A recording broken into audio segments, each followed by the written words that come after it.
Shalom, saudara-saudari yang terkasih dalam Yesus Kristus.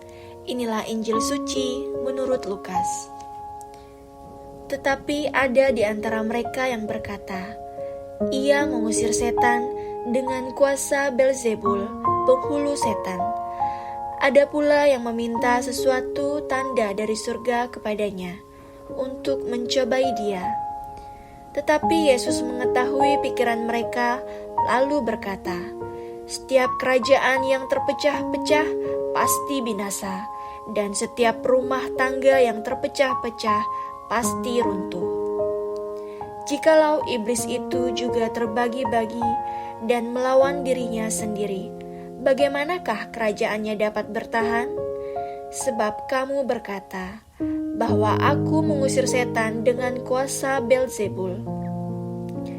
Jadi, jika aku mengusir setan dengan kuasa Beelzebul, dengan kuasa apakah pengikut-pengikutmu mengusirnya? Sebab itu merekalah yang akan menjadi hakimu. Tetapi, jika aku mengusir setan dengan kuasa Allah, maka sesungguhnya kerajaan Allah sudah datang kepadamu.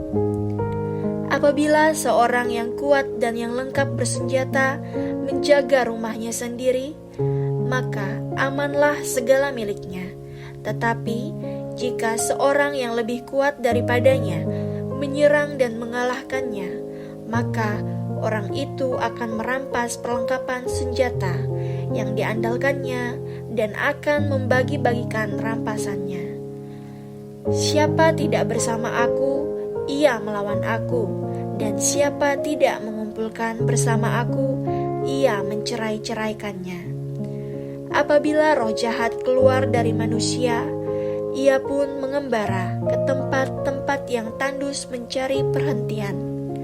Dan karena ia tidak mendapatkannya, ia berkata, "Aku akan kembali ke rumah yang telah kutinggalkan itu." Maka pergilah ia dan mendapati rumah itu bersih tersapu dan rapi teratur. Lalu ia keluar dan mengajak 7 roh lain yang lebih jahat daripadanya, dan mereka masuk dan berdiam di situ. Maka akhirnya keadaan orang itu lebih buruk daripada keadaan semula. Demikianlah Injil Tuhan. Saudara-saudari yang terkasih dalam Yesus Kristus, kalian semua yang dibaptis dalam Kristus telah mengenakan Kristus. Karena itulah kalian semua adalah satu dalam Kristus.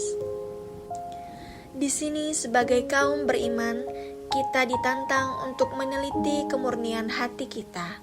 Apakah pembaptisan itu telah membentuk dalam hidup kita iman yang utuh tak tergoyahkan, atau malah sebaliknya, kita tetap saja lengah dan tenggelam dalam manusia lama kita. Kita dibaptis dalam nama Kristus, dan karena itu kita mesti hidup oleh iman, dan di sini kita menjadi manusia baru. Yang lama, yang ditandai dosa dan kejahatan, telah berlalu, dan yang baru kini telah datang oleh iman kita akan Kristus. Di sini kita diingatkan bahwa hidup kita sebagai orang beriman tidaklah cukup jika hanya dituntun oleh hukum dan kebiasaan, tetapi hidup yang benar dalam hidup yang dituntun oleh iman akan Kristus. Karena itu, yang berbahagia bukanlah ibu yang telah mengandung dan menyusui, tapi yang berbahagia adalah mereka yang mendengarkan sabda Allah dan memeliharanya. Sebagai orang beriman, kita diminta lebih dari sekedar hidup menurut hukum dan kebiasaan. Karena hidup menurut hukum dan kebiasaan bisa membuat jiwa kita tersesat dan terseret ke dalam dosa. Tapi jika kita hidup oleh iman, maka iman kita akan Kristus itulah yang menuntun kita untuk menjadi setia, mendengarkan sabda Tuhan, dan membuat sabda itu berbuah dalam kehidupan kita. Saudara-saudari yang terkasih dalam Yesus Kristus, demikianlah renungan Injil pada hari ini. Tuhan Yesus memberkati kita semua. Amin.